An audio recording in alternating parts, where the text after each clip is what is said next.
Hey everybody, what's up? Happy Thursday, good to see you guys, good to see you Jennifer, what's going on? Keith, hey Joe, what's happening? Jana, Alan, David, Steven, we got thousands of you live here on a Thursday. What's up? This is a really special Thursday because we've combined kind of two of our families. It's kind of one big family now. It's the Mastermind family. Some of you, raise your hand if you're going through Matthew McConaughey's course, Road Trip right now, right? And others are a part of our inner circle, which is a part of Mastermind, where we go live every single month. I've been doing this for almost a decade, and some of you have been with me for a decade. So can we give it up for the alumni and say hi to all the new people?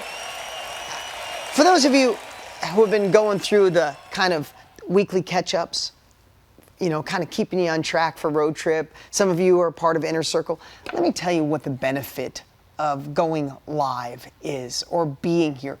It just puts a little coal underneath you, a little fire to keep moving forward, to not fall back in the old patterns that you were moving away from, the reason you got McConaughey's course, or the reason you're a part of Inner Circles. Now I want to tell you, I started Inner Circles, that's what we call this, and then it's merged into Mastermind. Now it's a part of the Mastermind umbrella. I started them about 10 years ago.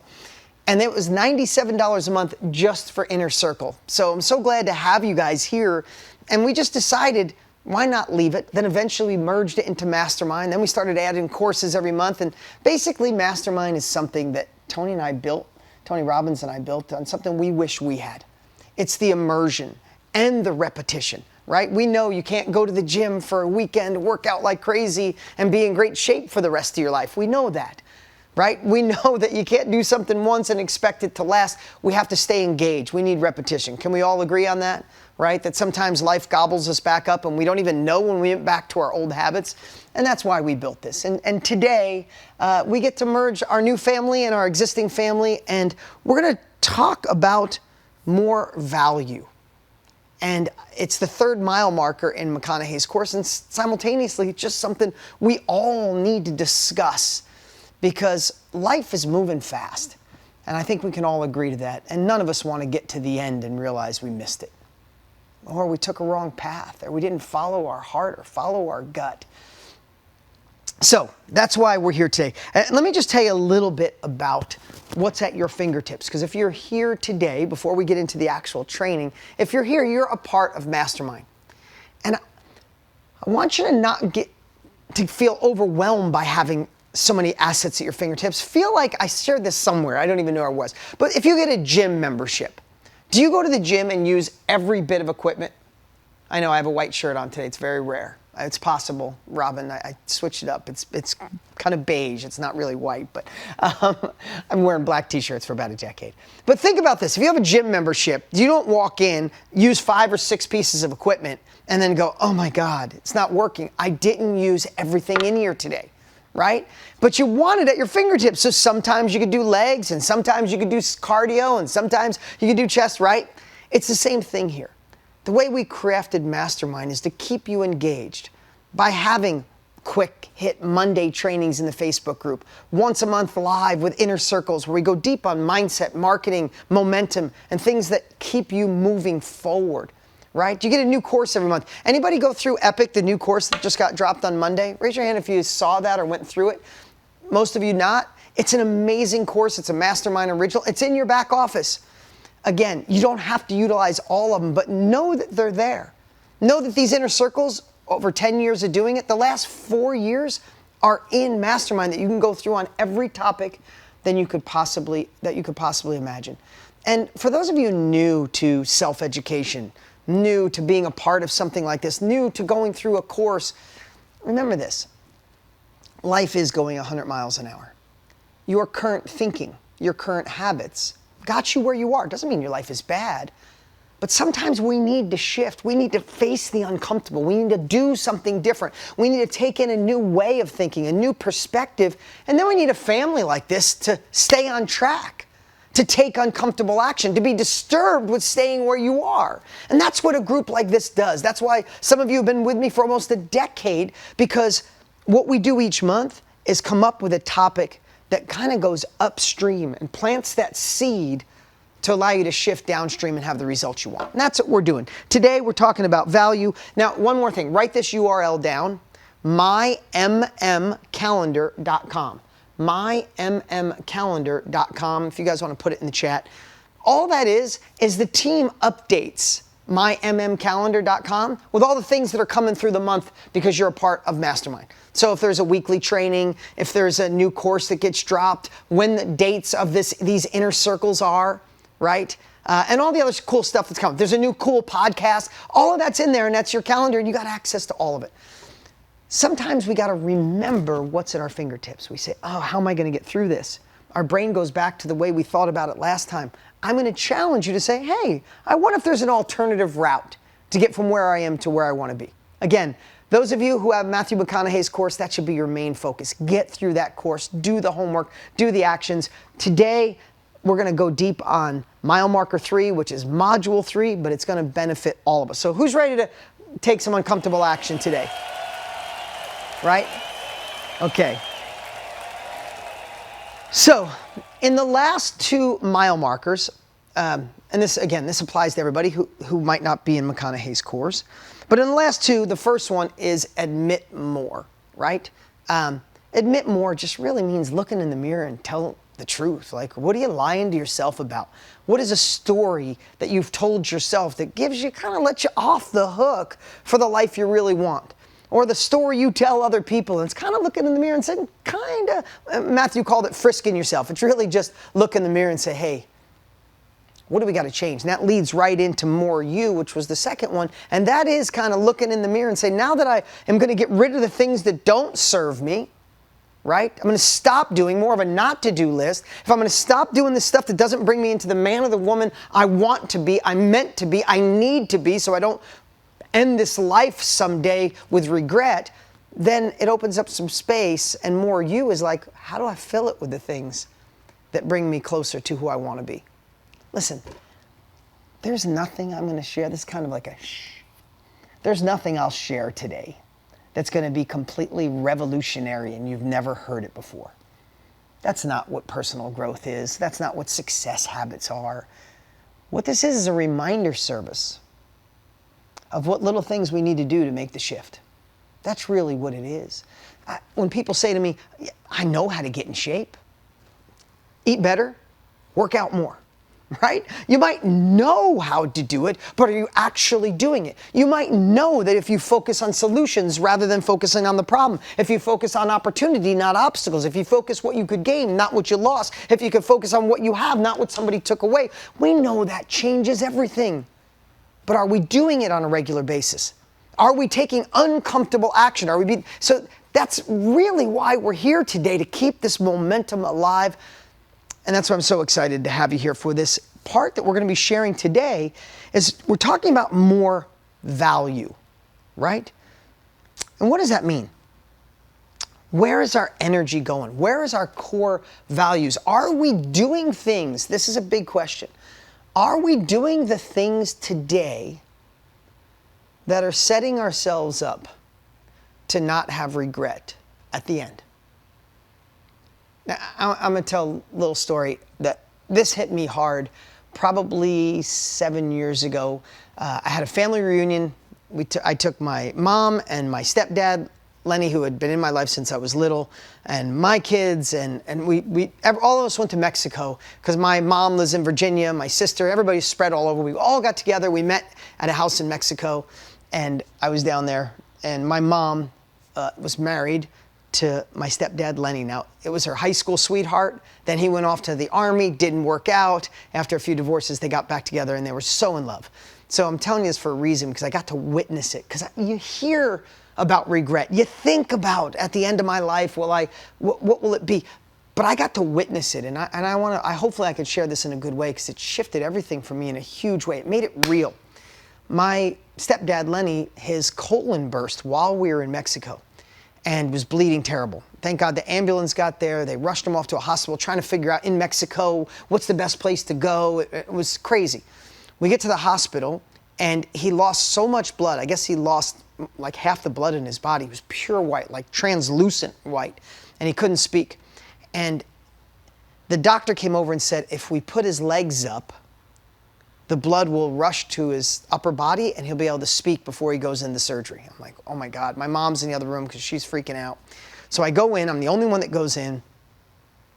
And they literally put his legs up on a like a block, and he gets a little more color in his face, and he looks up at me, and the first thing he said, first thing, not where am I okay, what's going to happen, am I going into surgery?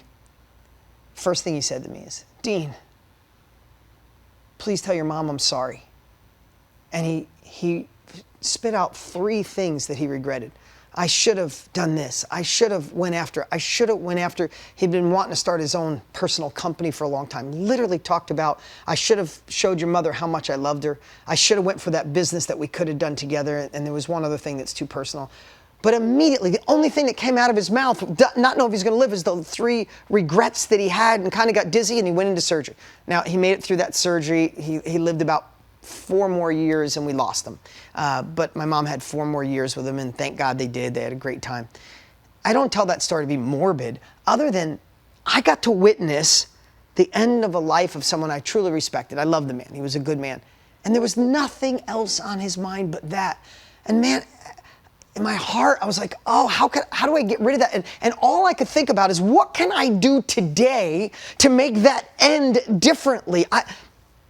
If it was at the end of your life, you heard me say this before, it was at the end of your life and you realize you played small, or you didn't match your values of what we're talking about today. You weren't aligned with who you really are deep inside of you, not the facade we all create. If you're not aligned with that person at the end of our lives, I think the mountain of regret would be so huge. And if your maker, God, whoever you believe in, said, you have one wish, Michelle Morin. You have one wish, Susie Marie or Cara Page or Dawn. You have one wish, Linda. What would it be? You'd say, can I go back? Can I go back? Can I go do this over? Can I shift some of those cultural things? Can I shift my values? Can I shift my energy? Can I make a new list? Wouldn't that be, tell me right now, wouldn't that be your wish? Yes or no? Would that be your wish? Dan Collins, thanks, brother. I see your hand up.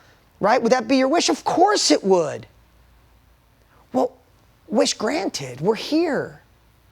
We're not at the end of our lives today. We have time. So that's why today I think is so important, and why we invited everybody to this, because we want to talk about shifting things today so the end looks completely different. Now, I think it all starts with this, and we've talked about this before. Compelling future. We all have to have that. I love talking about the lighthouse, right? What is a lighthouse used for? If you've ever been to America on the East Coast, northeast coast, off of Boston and Cape Cod, Rhode Island, there's lighthouses. And those lighthouses were to guide people, either where to go or where not to go, right? Guide the ships, guide you through the storm. That's right, Mark, right? We all need a lighthouse of what we're focusing on. So I don't want to go deep on your why or your focus, but you need your compelling future. You need to think about, because life is going by 100 miles an hour.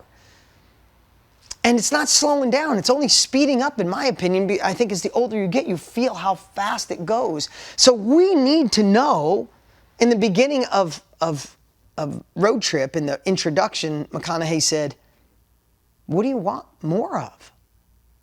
And why? That's really your compelling future. I want more time. We talked about this. I want more freedom. I want to be more in control. I want more love. The highway to more, right? I want more, but we have to identify that.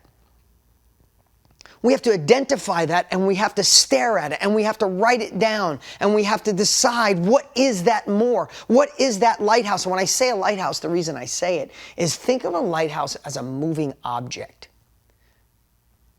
Right? It's like you've already set goals in your life that you've surpassed. But have you upgraded your compelling future now that you've passed it? Like, I want to take my lighthouse, and I always want it 10 or 20 feet out in front of me. I want to make it so I'm a better human. I'm a better man. I'm more in control of my time. I make more impact. I leave this world better than I found it. I donate 15 million meals to Feeding America. I think we're at 13,800,000. I want to get to 15 million. We've saved several thousand kids from slavery. I want to make that bigger. I want to be a better husband to my wife. I want to be a more engaged father. I want to have a bigger book, a bigger impact. I want my team to love what they do. I have my compelling future, but sometimes you come up with it. Now you need to go, holy shit, you need to celebrate that you reached your lighthouse, and then you got to walk it out 20, 30 feet again and set a new compelling future. Does that make sense? But to have a compelling future, and I took notes that I want to make sure I do not miss. We have to have the right values today. Now, I want to stress the depth of values. I don't know if I even gave two craps about what my values were in my 20s. I was broke as a kid.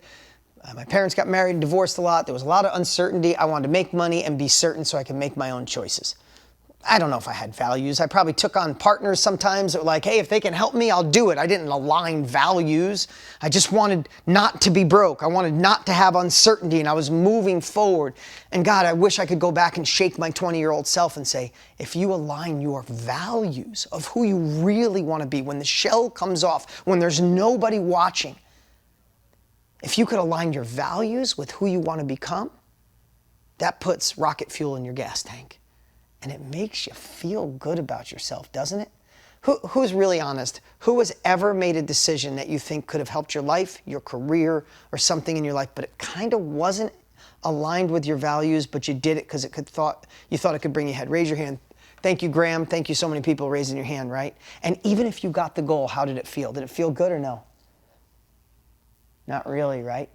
And who in here has ever stuck to their guns? Jason Rodriguez, I see you smiling, right?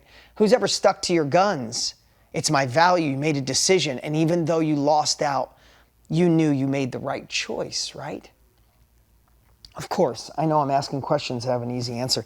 Again, and I don't mean to, some of you are just meeting me for the last couple of weeks. Some of your faces, I see your faces, I've known you for years, right? So I don't want to get, but this mastermind monthly, this inner circle has become a family to me. And I communicate a little different here than I do anyplace else. I feel like I'm around people I've been around forever. I feel like I'm sitting with a bunch of friends and we're all talking about how to do better in life. So just know that's the kind of vibe I'm going for. If you guys are okay with that, I don't have slide decks. I prepare like crazy and I'll look down at my notes. But this is a bunch of friends, all of us trying to do better. We're trying to all get to another level, aren't we? Don't we all feel we were meant for more? Don't we want to get rid of the crap that's held us back and feel better and live into our full potential? That's why we're all here. There's nobody here for a reason, there's nobody here to complain. There's nobody here to blame other people. We know we have to take responsibility. So I want to share something that was a big impact in my life when I think through that lens. So I'm 47 years old. I'm going through a divorce. I'm on my way out of a divorce. Not an advocate of divorce, but I didn't think I ever would because my parents have been through so many of them. I didn't want to go through a divorce. Some of you already know that. But I'm 47 and I'm freaked out because I think my kids are going to go through the same stress that I went through as a kid, and it was bringing up some anxiety and stuff that I hadn't dealt with for a long time, all this stuff. So I fly down and I spend a couple days with my dearest friend, Tony Robbins, he's the master at it, and I get blessed that he's my dear friend. I'm like, I'm in a weird space. I want to come see you. So we're talking, we're going back and forth, and we're working through things. I thought about, I'm focusing on my lighthouse. And he looks at me in the middle of all of it. And you can picture, who's ever seen Tony train, right? Tony's big, he's dynamic, and he's got that voice. And literally, we're sitting outside at the back of his house. He's on a couch. He comes over and sits next to me. I look 4'2" next to Tony. And he puts his face right next to mine and says, brother, who do you want to become in your 50s? With the most intensity I've ever heard. I'm 47. At first I'm like, this is how you're helping me? Like, you're asking me who I want to become? Come on, dude. I'm here because I'm freaking out a little bit. And something about his intensity, something about the moment, the time I was going through, my openness, I heard it for the first time. And it hit me in a completely different way. He said to me, and maybe this is a time for you, he said to me, I know you're going to achieve a lot. You're a hustler. I know you're going to be okay. I know your kids are going to be okay. But I'm asking you who you want to be. Who do you want to become? Do not tell me one thing you want. You want to meet the love of your life someday? Great, but that's not who you want to become. And it hit me. And I left there and I didn't write what I wanted. I started writing down the stuff that I want to go through with you today. Is what are my values? Who do I want to become? Who do I want to aspire to be? And I started writing down what kind of man I wanted to be to my children. I wrote down what kind of man I wanted to be, what kind of human I wanted to be to my ex-wife. I wrote down that day that changed everything for me, that I was going to replace every emotion that I felt in negotiating and kids and all that with compassion. I wrote down, I want to be a man who can replace emotions where you go, what? You want that much money? Or what? You're going to take the kids? Or what? With compassion. Hey, we went through a divorce. It sucks for everybody. That day I committed to replace it. That's who I wanted to become, aspire to be. That day I wrote down the time I'm not going to have as much time with my kids, so I need to go deeper. I have to replace abundance of time with depth of relationship. I wrote down, I want to be the type of man when my kids talk to me, I'm not staring at my phone going, wait, what'd you say? Hold on one second, I'm almost done. My kids talk to me, phone down, in the eyes, active listening. I wrote it down that day. I wrote down what kind of leader I wanted to be in my team. I realized my company had been growing so fast and that I had gone through a divorce that I was a little edgy with my team. If they didn't get shit right away, I was like, what the hell? I explained that to you. I'm like, that's not what a real leader does. I lead from the front. I wanted to be a man that was an example for people. I wrote down, be an example to your team. I wrote down that day, and I've shared this with some of you before, I wrote down that day that if I want a badass relationship, if I want a badass partner, the type of woman I wanted who would love my children the way I love them, that worked on personal growth, that could do this with me, and all the things I wrote down, if I have the nerve to write down that that's what I want out of a woman, well, damn, I better step up who I am. And I wrote down who I wanted to be in my 50s as the man that would attract that type of woman in my life. I had heard that how many times a year? Who do you want to become? Yeah, whatever. I want to become a badass. That day, maybe because I was at a point of weakness, a point of going through this trauma, this feeling of separation and kids and how to tell the kids and all that stuff. That day it hit me. And I made a list of who I wanted to become. Now, in McConaughey's course, and the reason, thank you for letting me share my personal story. I'm not doing it to talk about me. I'm hoping to do it to trigger something in you today. Who do you want to become? Because once you know who you want to become, it doesn't mean it happens overnight. This is the part I really want you to hear. It doesn't mean that it happens overnight. You don't say, I want to be this man, I want to be this father, I want to be this partner in a relationship, I want to be this leader for my team. This is how I want to represent myself to you all. It doesn't mean it happens with a flip of a switch, but it allows you, and I wrote this down, it allows you to reverse engineer the end result and start making the changes today so you end up being there. I would bet to say he asked me that at 47. Tony's been doing this a long time. Maybe he knew. I think I became the man I wanted to become by 50. Probably took me 3 years to figure that out. But I started making decisions today. I could reverse engineer it, like I said.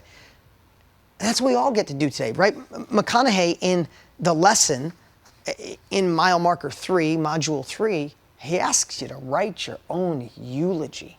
Oof. Write your own eulogy. We're going to go deeper on that. Sounds morbid, but it's not. Because then if we know where we want to be, right, Bradley? If we know where we want to be, then we get to reverse engineer what we're doing today. So at the end, that's exactly what happens when someone reads our eulogy. But first, let's go through this. Before we write that eulogy, let's talk about values. I got a couple here that, going through working with McConaughey on every bit of that course. This is a little bit of McConaughey, a little bit of me, and a little bit of us together, right?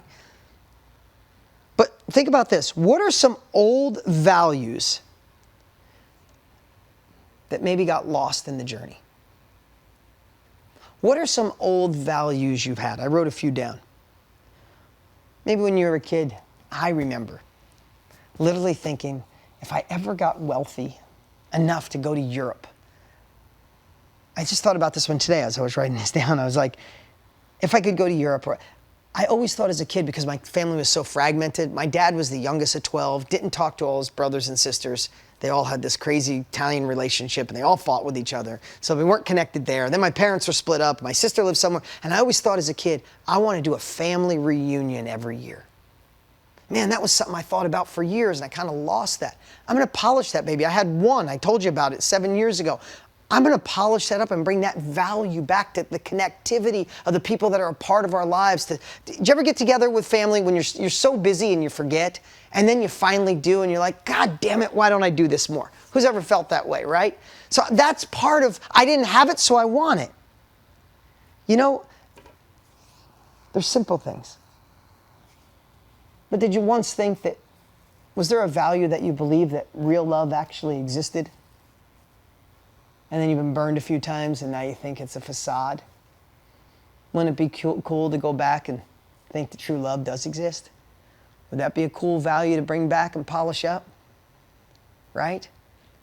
Some of you are shaking your head up and down, a few of you left and right, right? Maybe that's not yours. It's mine. I've dreamed of true love as a kid. I used to watch people holding hands in the mall when I was 10 and 12 years old. My parents had already been on about 6 marriages, and I was like, they don't have love, but I'm finding love. And I remember watching couples holding hands in the mall when people used to go to the mall more. I'm like, man, I'm going to find that love. And then I got in this 15-year thing where I'm like, I don't know if real love actually exists. My parents tried 9 times, doesn't it work? Man, I found that true love bug, and that's a part of my value. Love first. Love first. Why I can come here and love talking to you guys, because I fall in love with what the results you guys can get. Fall in love with your clients. Fall in love with the people you're going to serve. Fall in love with your team. Maybe that's too deep of a word for you, but for me, love is a new value, a polished new one. And my wife, who we've been together 5.5 years now, she's helped bring that out. I look through the lens of love first. That's a value that I had at 14, lost it for a long time. Now it's front and center. It might be my biggest value. I'm not saying that should be yours, but it's something to think about. Please put something in the chat. Terry, thank you. Put something in the chat that was once a dream or a value you thought you were going to lean into, and maybe you even forgot about it, or you haven't thought about it in years. Fall in love with your story, the whole story. Support. Right? What is a value? Family dinners. Oh my God, what a simple and amazing one. I love the idea to look through the lens of love first. Getting together. Growing up with cousins. Write a book. Be rich and famous. Fun, laughter, adventure. Sunday with family. That's one I still work really hard on. It's hard at 16 and a 14-year-old. They want to go in a million different directions. Sundays is family day. Sunday with family. Me too. I love that. Travel. Compose music and film. Family days. Family days. Time with girlfriends. Sundays, self-care, being playful, a day unplugged, compassion, right? Time outside. Oh, is that a good one? The value of just spending time outside in the wilderness. Like, some of you might like oceans, some of you might like desert, some of you might like mountains. When's the last time you said, my God, as a kid, I loved being in the woods? When's the last time you went in the woods? It's just fun to think of the little things and the big things. What's an old value? Write this down in your journal, in your workbook, anything you have on your phone, notes right now. What is an old value that you want to polish up and bring front and center back to your life? Being outside in person, quiet time, reading books, campfires, swimming, love, family vacations, travel, missions, helping others. Do you see how? Who is feeling a little nostalgic or a little excited about what you're writing down right now? Right? Beverly, thank you. Like, you know that feeling? The whole goal here, the reason we're together every week, that you have a course, you have access to Mastermind. I want to remind you about these things as much as humanly possible. So does Matthew. So does our whole team. Because if we remind you, you will get disturbed with inaction. If we leave things the way they are, will they change? Can we just be honest? Just be honest. Doesn't mean your life is horrific, but you're here because you want another level. If we leave it the same, we will get the same results. That is one thing I can promise you to be true.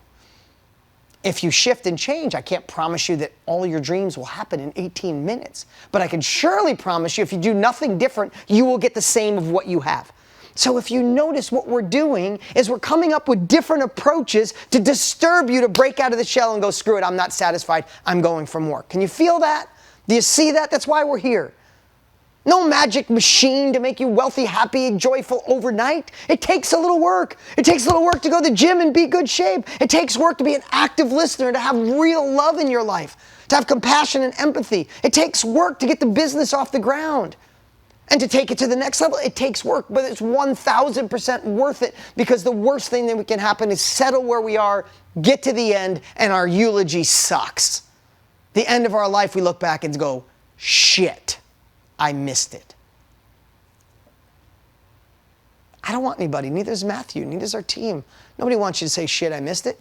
I'd rather be here with you, trying to disturb you. Again, some of you we just met, you might be like, hey, I came from McConaughey's, this Dean guy. I don't care. I'm just here to put like a splinter in your shoe and go, damn it, I got to do something different. The splinter hurts, right? Your life is that important, and you're worth it. Thank you for putting all these. You haven't missed anything, Ashley. We get to start today. Best time to plant a tree, 10 years ago. Second best time, today. Okay? You haven't missed anything. We get to start today. All right, so if the first one is, let's find some old values we could take back off the shelf and polish up. You guys gave me some great examples. Kind of feeling cool about that one? Got something? Maybe spend a little more time? The next one, I want you to think about some old values that used to serve you, but they don't anymore. But you've been doing it so long, you're not even recognizing it doesn't drive you towards your compelling future. Think about that one. What are some things in your values, the way you look at things, that were programmed by someone else, parents, ex-spouse, ex-relationship, ex-friends, that you're still holding on to, but they don't match your new compelling future. They don't match the woman that you've decided to become. Think about that. I don't share a lot of this stuff outside the inner circle. Again, and I don't mean to make this about me. I just hope if I look transparent enough and I show you me too, that maybe it'll open you up a little bit. I watch so much dysfunction in relationships that probably one of the reasons that my marriage didn't last, there's probably multiple reasons, is I don't like asking permission for anything. I am a go-getter. I am a bulldozer. When I want to do something, I just freaking go. When it comes to business, I love when 10,000 people tell me it can't work, because I will make it work. I love that. That's a personality trait of mine. In my previous relationship, and we are on amazing terms, by the way. We co-parent probably better than anyone I've ever seen, right? I hope. But in my previous relationship, if I wanted to do it, I didn't ask permission. I would never come home to my wife and say, I think I'm starting this new company. I just started.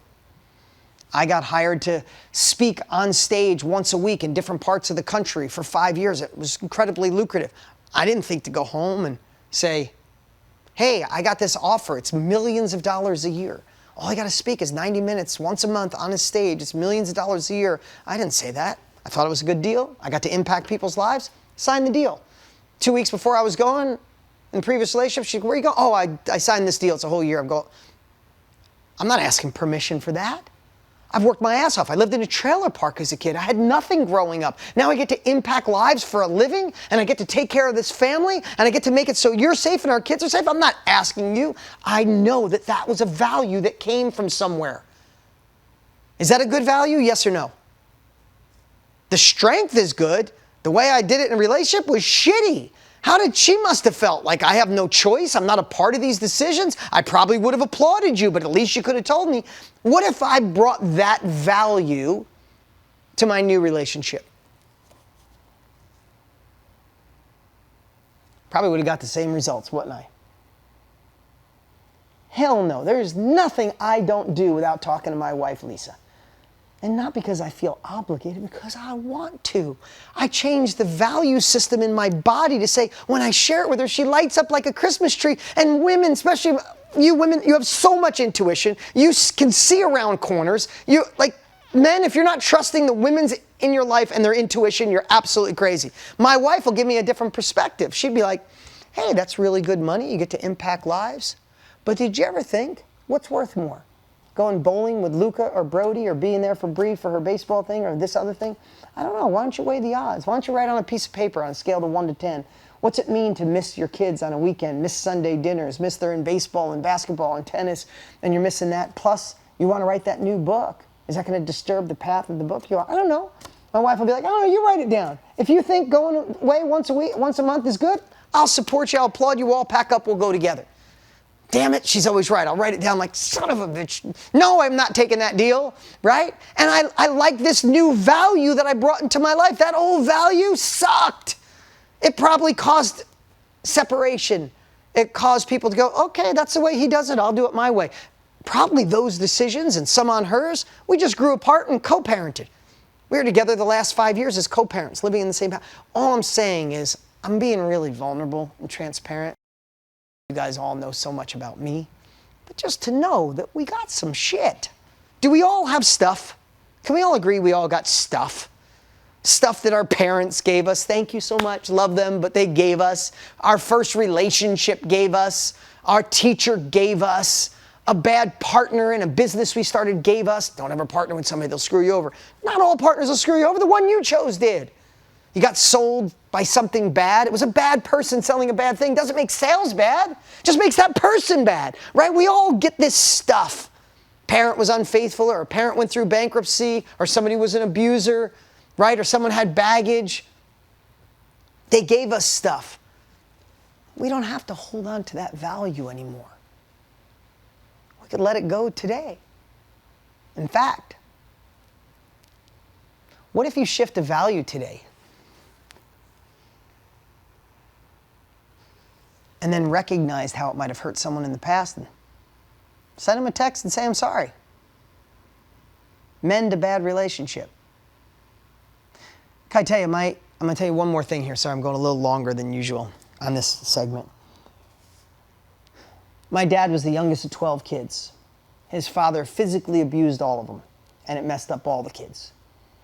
His parents divorced when he was 11, never spoke to his dad after 11 years old, hated him. Tried to kill him once. Literally, my dad shot at his own father when he was like 19 years old because he abused him so bad. None of the kids talked. All the brothers and sisters were so dysfunctional that they didn't talk to each other. My dad held this value of screw them. They didn't stick up. My dad was the youngest. My older brothers and sisters didn't stick up for me. When my dad abused me, they didn't do anything. And he held on to that for so many years. And my dad gets in his 70s. Value changed overnight and realized that that man caused all the dysfunction and all of them suffered. And he didn't want them to suffer anymore. And he tried to mend and half his brothers and sisters were gone. Now there's only 2 left, him and the oldest. My aunt's 100, my dad's 86. They're the only 2 left out of 12. Every time he sees her, he cries, breaks down in tears and hugs her. And he missed, I could cry now, because he missed 20, 30 years with him holding on to a shit old value. Like, why wait till the end of your life and look back and go, I wish I would have? What if you just decided today, that shit doesn't work, it's hurting me? Some people think it's weak to forgive others. Oh my God. It's the strongest thing in the world to forgive, and it frees your soul. I didn't mean to go down on a tangent on that, but maybe it's a day to let go of an old value. And if you find a way, maybe there's a way to mend something that you don't have to look back at the end and regret. Cool? Okay, so that's the second one. First is an old value that you want to bring back up to the surface and polish it. Another one is an old value that's not serving you anymore. That's the old you, Grant. You got to get rid of that, throw that crap away, and maybe mend some bridges along the way. The third one, what are some new values you'd like to incorporate in your life now? What are some new values? Maybe you want to prioritize health over your relationship. Health over your business, excuse me. Maybe you want to say, I want my health to be first before my career and business. I want my career and business to be good, but man, I got to put health first. I got to stop compromising me for that. That's starting today. Or maybe you don't want to compromise your relationship for the career. You want to incorporate and bring those two together. Maybe that's a new value. Maybe it's a new value that you make sure that you listen to some kind of personal development that stirs your soul and gets you to think differently every single week, every month, every day. I started 16 years ago. I've always listened for, about the last 20 years, I've listened to books on and off. About 15 years ago, 14, 15, 16 years ago, I'm trying to think of the age I was, I decided every day I was going to exercise. Every day, 7 days a week. And how I got myself to exercise, like every day I'm going to listen to personal development. Something that from history, from personal growth, spirituality, it's just things that can expand my mind and show me a different way. I made that decision. I don't miss a day. This morning I listened to 1 hour. I'm listening to Michael Singer, not the Untethered Soul, the other one. Life Untethered, Untethered Life, something like that. I'm listening to his newest one. I'm listening to it right now, every day, because I need it.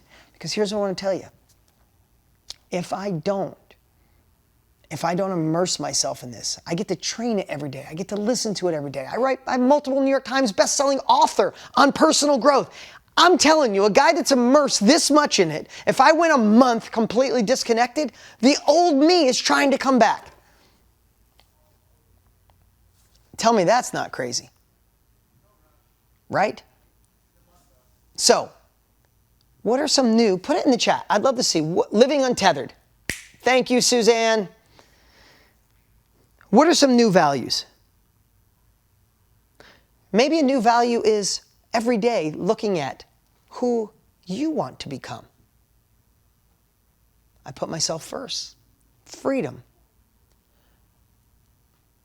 Right? What are some other ones? Put it in the chat. Maybe you've been giving your family leftovers and you need to move them up on the priority scale. Huh. Maybe you'll try to see the other person's perspective more than you ever have. Maybe you'll question your own beliefs, question your own thoughts. It is true that our best thinking got us here. Is that true? Is that true that our best thinking got us here? Of course it is. Our worst thinking wouldn't have got us here. Our best thinking got us here. So do we need to upgrade our thinking? What if, I wrote down this morning, what if you made sure you surround yourself more with the right fit people? What if, this is because I'm probably in Michael Singer's book, The Life Untethered, or Living Untethered. What if a new value that you started today is you are going to be the observer of your thoughts? Sounds a little crazy. I tried it 10 years ago. I couldn't figure it out. I read Eckhart Tolle, The Power of Now. Think about your thoughts. What the hell does that mean? Yeah, it was probably 15 years ago. Whenever that book came out, I read it. And I remember thinking, it makes so much sense. Do we have two thoughts going on in your head at all times? Is there always two thoughts? We always got that voice in there.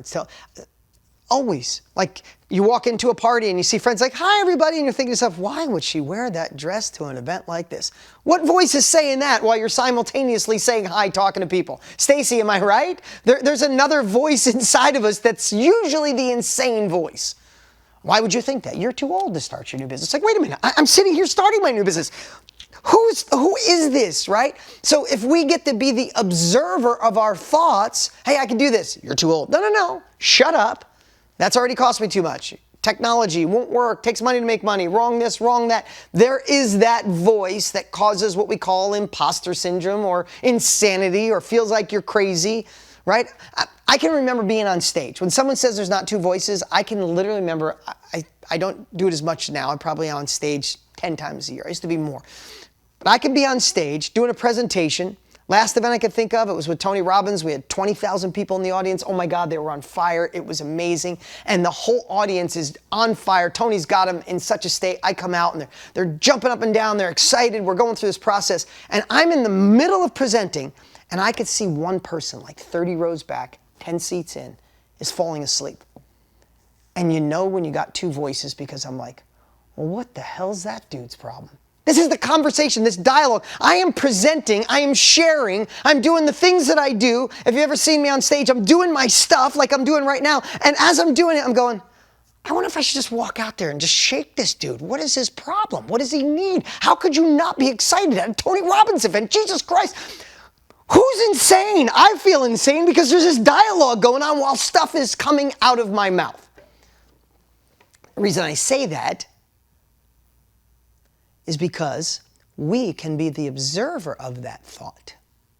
What if that's a new value, that every time you go to move forward, to take a uncomfortable action, to say yes, to say no, to say I must, to say I won't, to focus on solutions, not the problem, to focus on opportunity, not obstacles. The moment the voice comes in and goes, no, you've tried that before, you go, no, whoa, wait. I'm not listening to you today. I have a new value that monitors the thoughts that go in this crazy brain. I'm just throwing stuff out there, but I would love to see in the chat, what is a new value that you are going to commit to doing? What is a new value, not just a good idea? This is not idea day. This is commitment day. What new value are you going to commit to doing? How about just commit to the next 7 days? You don't have to commit to your whole life. Can you commit for the next 7 days? If you can't, you really got to judge yourself right now. If you're having a hard time writing down or thinking about it, then don't kid yourself. You're saying you want a different life and you're not willing to do shit to make it happen. Can I just be honest and talk to you like I'm talking to my daughter? Don't say you want another result and then you're not willing to commit something you'll do for 7 days. Just hang up, don't ever come back, and leave your life the way it is. I'm sorry, just being real. Nothing happens unless you get uncomfortable. You don't get in better shape without working out. You don't make more money without putting in the effort and being innovative. You don't take your life from where you are to where you want to be. You can't say, I'm meant for more, and then not do anything about it. So what can you commit to? Keep promises to myself. Doing a course a day. Bam. Focus on solutions. I'm never going back to the person I was. Listening to my inner guru, aka my intuition. A whistling commitment. More studying, focus on my health. Commit to learn new stuff. I love it. Stop doubting others. Peace, read twice. Heed my gut, continue, just do it. Working out, practice sign language, tell myself I love you. I love it. Love me first, put myself first, journal more. Don't be controlled by others. Meditate. Positive affirmations. Health is number one. Restore my thoughts. Stop arguing. Practice. Protect my peace. There you go, Steph. Commit to growth. Grow every day. Be consistent. Take action. Do the paperwork. Be grateful. Commit. Guys, so amazing. So amazing. So we're going to get to, I'm going to challenge you in a moment here to write some things down that would go in your eulogy. In fact, you know what I'm going to do? Most of you, so many of you have McConaughey's course, Road Trip. Awesome. If you don't, today is on its own training. Doesn't matter if you have it or not. This is on its own training. But there's a little clip. If you have the course, Matthew does about 40 minutes, 30, 40 minutes of training on camera. We built a beautiful set here for him. He knocked it out of the park. But then he gets serious at the end. And at the end, kind of goes off camera and gets you to do the work, because he wanted you to focus on the work, on you, taking the uncomfortable action. And there was a little clip that I thought was so powerful about this in the training that I thought I'd play for you, and then we're going to set up the exercise I'm going to nudge you guys to do. So if we could play that quick clip of McConaughey, I'll be right back. 2 minutes. Question 3. What will be said about you when you reach the ultimate destination in this life? Yeah. Let's look as far forward as we mortally can and talk about our eulogy. The legacy that you leave behind, the words that introduce you when you are gone, they are being written by you right now in this life. What is said will not be a nice set of words that accurately summarizes your working resume and professional accomplishments. No, your eulogy will be written by the values you live by now in this life. And again, guess who's writing yours? You. Did you graduate from these schools?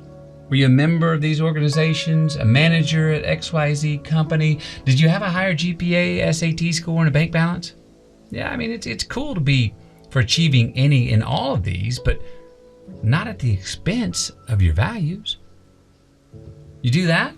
Yeah, you might have a life that is well quantified, but will it be a life well qualified?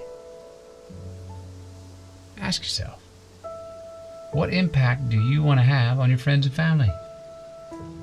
What are they going to miss about you when you've left this life? Your humor, your smile, your listening ear. How do you want them to feel about you on that day? What's important for you to leave behind? Will your daughter say, "My dad, he was such a dreamer. Full of big ideas, always a new plan. Shame he never had the chance to live them out"? Or will she say, "My dad, he lived life full out. Sometimes he fell flat on his face, sometimes he flew, but it didn't matter. Whatever he did it with all his heart. He valued going after his dreams, and dang, he loved the family."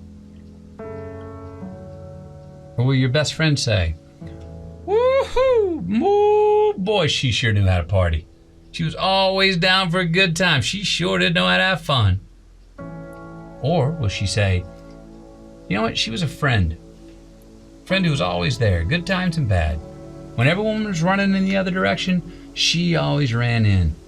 It was clear from the way she lived her life that she valued showing up for the people that she loved."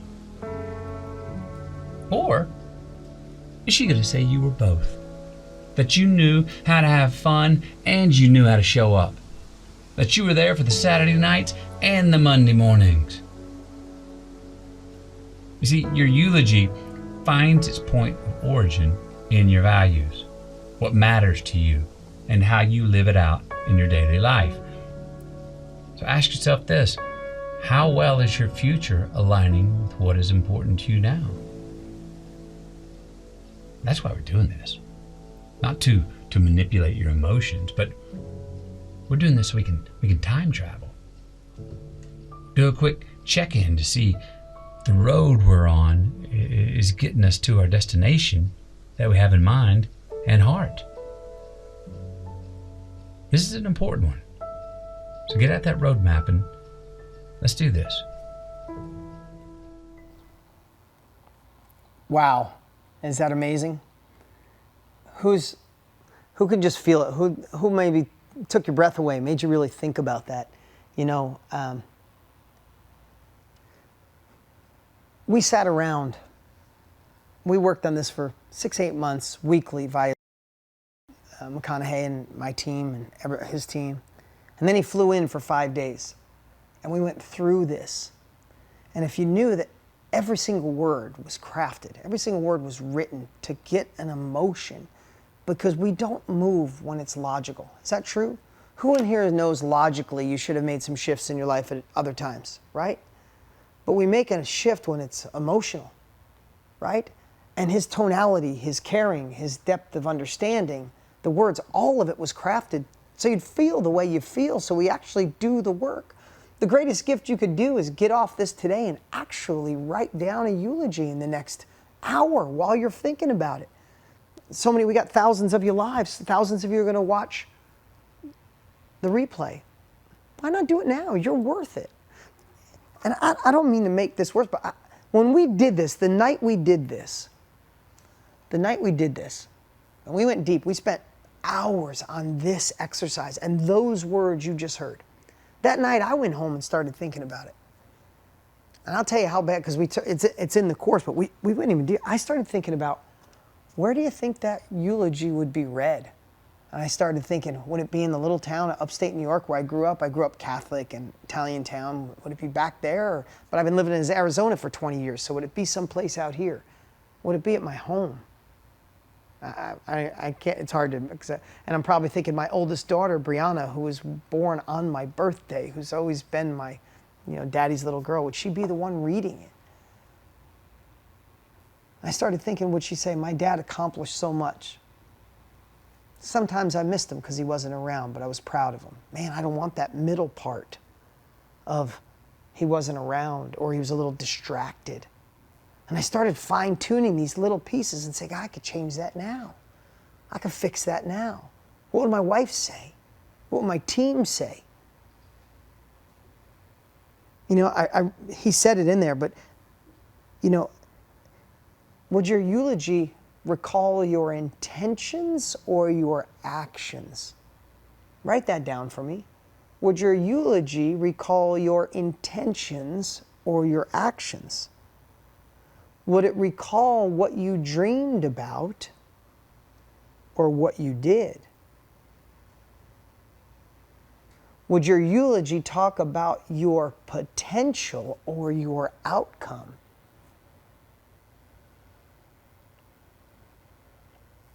The only people I meet that say, God, my mom had so much potential.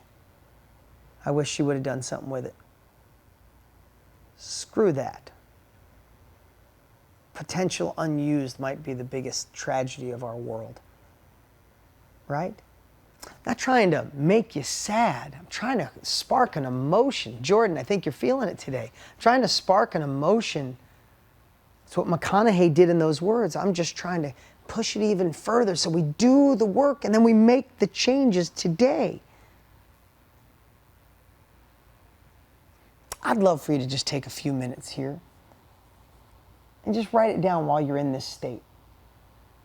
What are some of the bullets that you want? Not what's going to be, what you want in your eulogy. Well, how do you want to be described? How do you want to be described when it comes to your intentions, your goals, love, friendship, connection? How do you want to be described?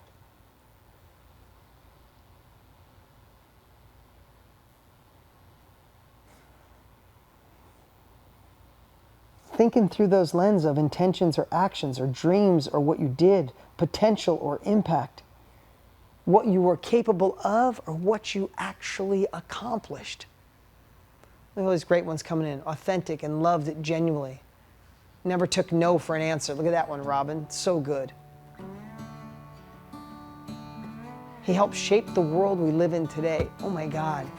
She learned to say no when yes didn't feel right. She was brave, persistent, loyal, loving. A man of unconditional love. Told cancer to piss off. Actually, she said F off, so. She put her heart into everything. Truly helpful.